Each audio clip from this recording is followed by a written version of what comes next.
Part 8.2, find the invariance property. In this part, I will use another interesting puzzle question to show you how to discover the invariance property. It's not easy, so you need to understand the problem well, and really you need to find the insight first. So let's look at the question. Still a chessboard, but this time we cut two corners off. The chessboard has the two corner squares cut off, the upper left corner and the lower right corner. Okay? All right. After we make that change, next we want to use certain number of dominoes. So here, each domino shape, a rectangle shape, covering two unit squares on the chessboard. The question, is it possible to use 31 dominoes to cover this chessboard without overlapping? So that question. So you can try. All right. So here, let me do some analysis work here. Consider the chessboard coverage based on the area. The simplest way to try to get some useful information, let's consider the area information.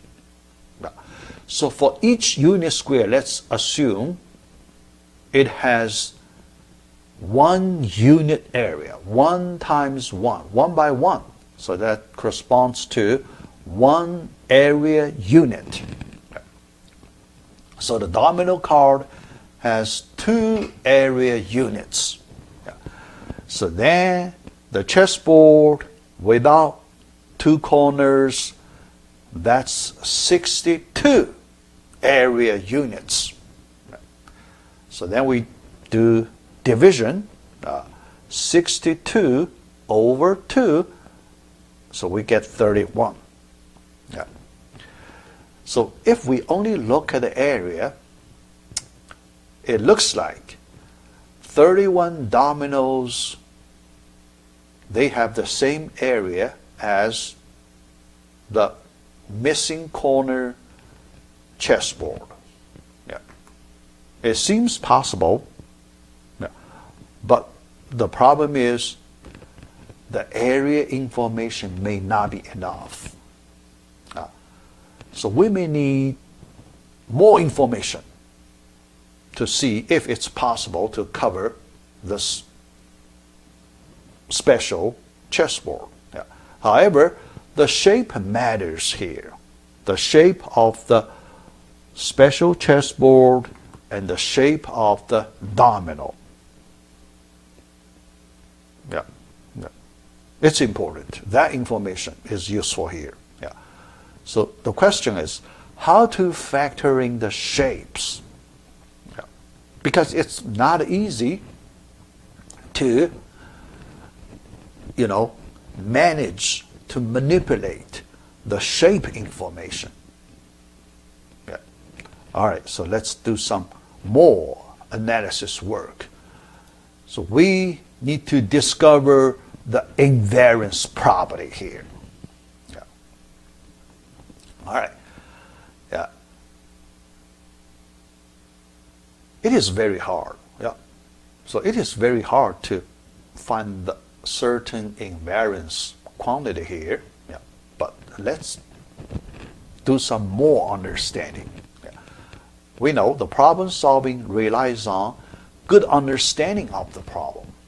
So let us spend a little more time in understanding of this problem. First, let's study the data in this question. So what is the data? First, the chessboard without the 2 corners. That's part of the data. Yeah. Second, the locations of the domino. The valid locations. Certain number, so there is number, right? Certain number of valid locations of the dominoes placed on this chessboard. Yeah. All right. All right, but when we work on the given data, the given information, so there is another consideration we need to look at in typical problem solving. So that is control the details.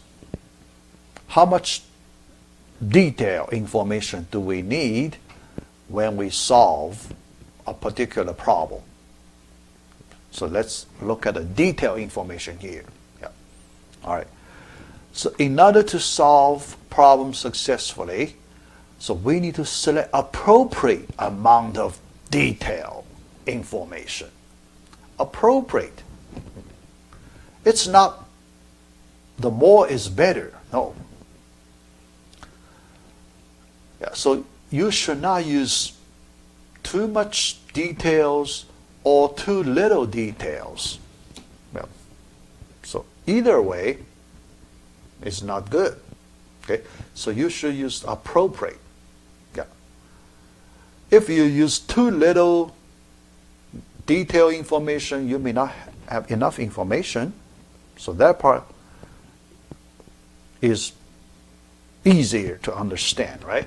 But the other side, if you use too much detailed information, more than necessary, okay, so then it does not,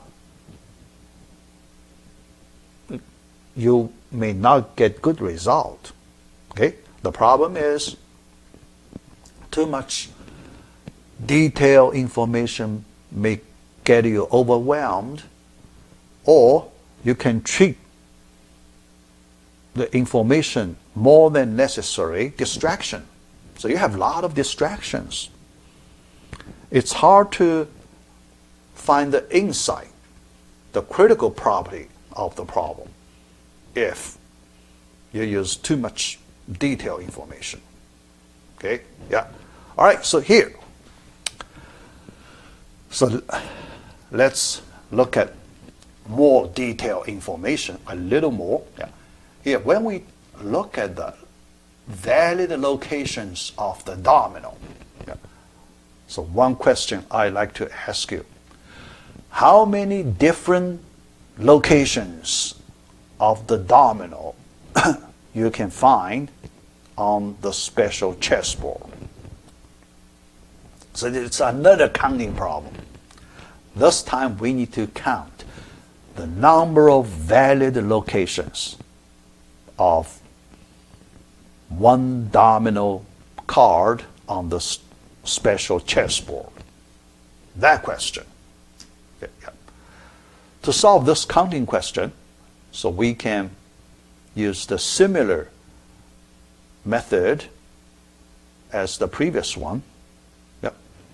We just solved our example 1. So here we use some similar approach in that solution. Yeah. Yeah. So we need to organize the data, right? Yeah. So here, regarding the domino locations, we want to characterize, we want to put all the locations in different categories. Yeah. So when we look at a domino card placed on the chessboard, there are two orientations, right? Horizontal orientation and the vertical orientation. Only these two types of orientations. For example, for the horizontal orientation, covering these two unit squares. Yeah, so that's one type of valid locations. For the vertical orientation, like this one, vertical. All right. So only these two categories. So now let's consider the number of valid domino locations in each category. So horizontal, let's look at the horizontal valid domino locations first. Yeah. So when you consider one valid domino location, horizontal location, yeah, so you can see it must appear in one of the 8 rows, right? Yeah. Row 1, row 2, one of the 8 rows. Yeah. So let's do some counting. Yeah. If the domino card appears in row 1, how many different domino locations? Valid different domino locations. Here, let's consider one domino card. If we place one domino on row 1, how many different possible ways, locations we can put it? So let's count it. All right. The first one, this is a valid location, right? Yeah. The first 2 squares. Yeah. The second one, these 2 squares. The third one, these 2 squares. The fourth one, these 2 squares. The fifth one, these 2, and the sixth one. Yeah. Yeah. Some students ask me, so why not it is 3? Yeah, because they try to place 3 domino cards on the first columns, like that. Okay, 3, but you cannot put a fourth one. Yeah. So here the question is different. Yeah. When you say 3, so you try to cover the first row, right? The last one you may need to use the the vertical one. Here the question I'm asking you, how many different valid domino locations for one domino card? Only one domino. Okay? Because when you consider one domino, there is no overlapping issue, right? Yeah. One domino, there is no overlapping. Yeah. When you try to use multiple dominoes, then you have the overlapping problem. Yeah. So here, our question is different. We want to count the number of valid domino locations that appear in row 1. The answer is 6. Yeah. Then for row 2, row 3, yeah. So other rows, row 2, one more valid locations. Yeah, because we have one more square. So one more. Yeah. So then for the, all these 6 rows, each one 7. The last one 6 again. Yeah. So now, total number of valid horizontal domino locations. Yeah. So if we only look at the horizontal domino locations, so then we can calculate easily. Top row, bottom row, each one 6. So 2 times 6 plus, then remaining 6 rows, each row 7 valid locations. So the total 56 valid domino locations. But that's the horizontal orientation. For the vertical orientation, we have the same number of domino valid domino locations. So we double it. So we get a 108. This many total number of valid domino locations, 108. All right. So that's the details, right? That's the detailed information we can find in the given data, right? Yeah. But the question is, that detailed information may not be useful. May not be useful in solving this problem, because we may not need it. If it's not necessary, then we do not want to use it. Okay? So we only use the necessary information if it can help us solve the problem. Later you will see this information is not useful. Okay, so we can avoid it. Yeah. All right. Yeah. Next, we want to look at the insight. In order to solve the problem, the insight, very important. Yeah. So the critical property. Yeah. Yeah. So this time, this property, you try to look at the chessboard, the domino locations on the chessboard closely. Can you discover this property? Here, let me put it here. So the domino always covers one black square and one white square. Yeah. No matter it's a horizontal domino or the vertical domino location, it is always true that one black square and one white square together are covered by that domino. Okay. This is the critical property. This is the insight of this question. Yeah. From this insight, next we want to discover the invariance property. Yeah. All right, so let's look at the invariance property next. Now we need to apply this insight, the critical property, to derive the invariance property. Yeah. All right, so what's the invariance quantity here? Yeah. When you place a domino on the chessboard, you get this kind of result. Yeah. It does not change the difference between the number of white squares and the number of black squares. The difference. Yeah. It does not change.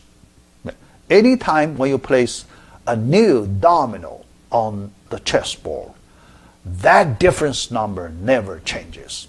Why? Yeah. So we just applied the insight property.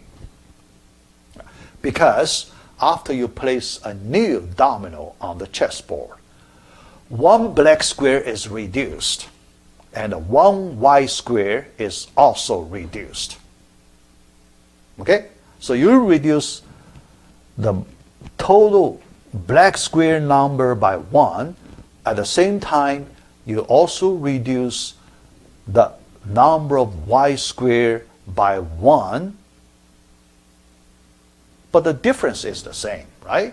You take a 1 away from the black group, and you also take a 1 away from the white group, but their difference,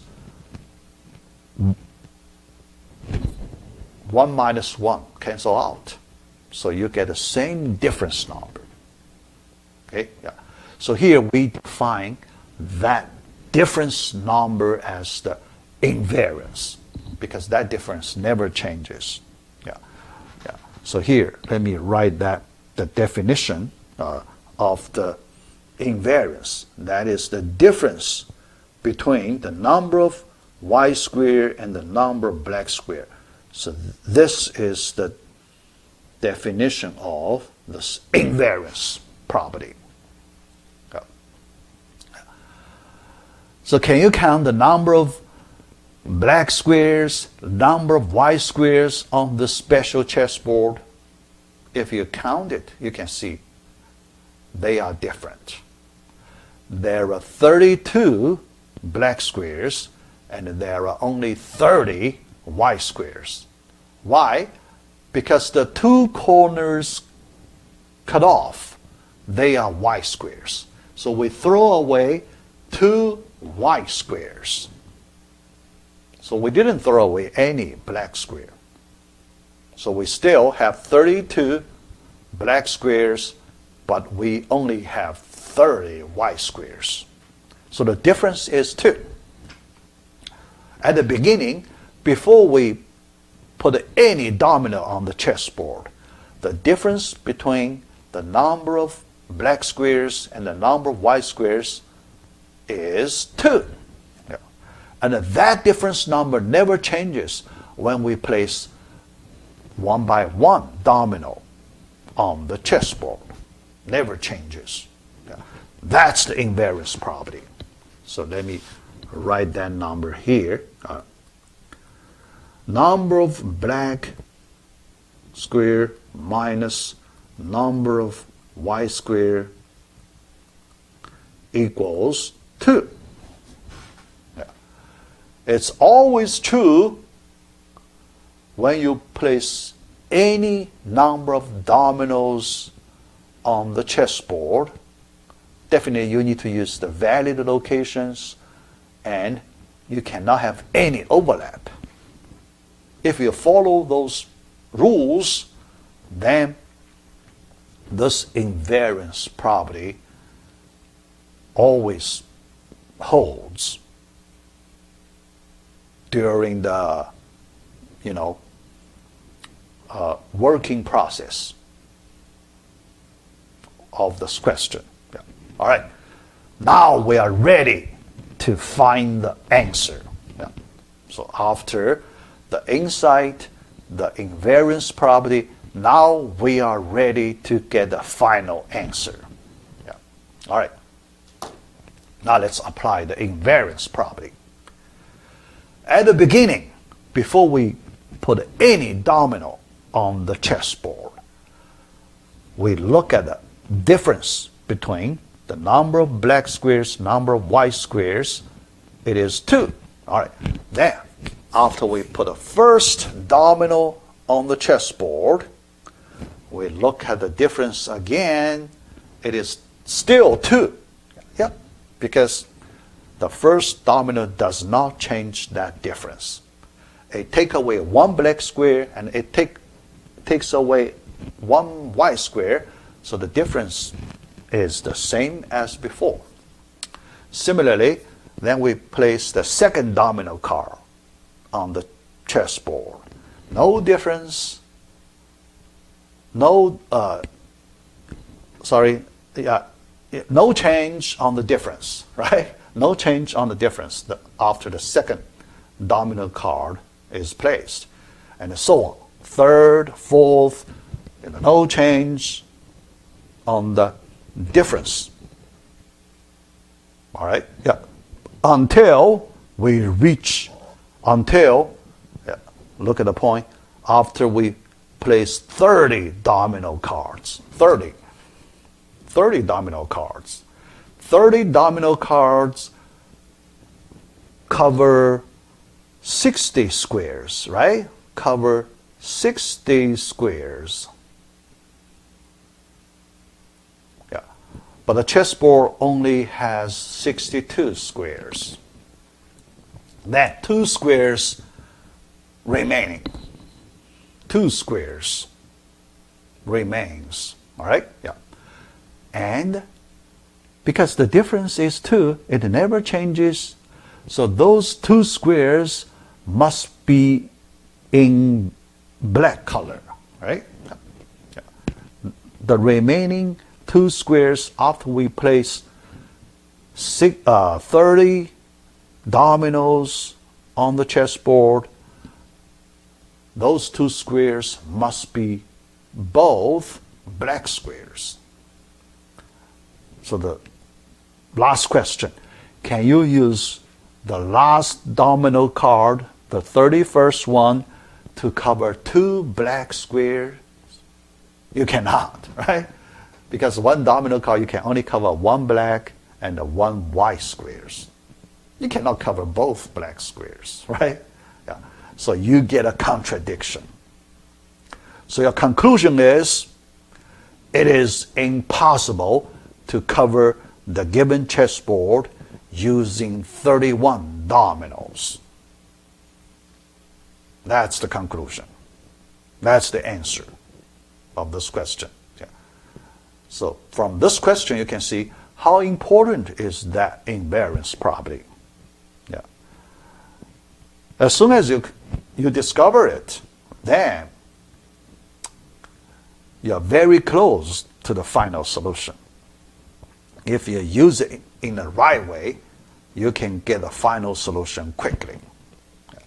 All right, so let's finish this topic right here.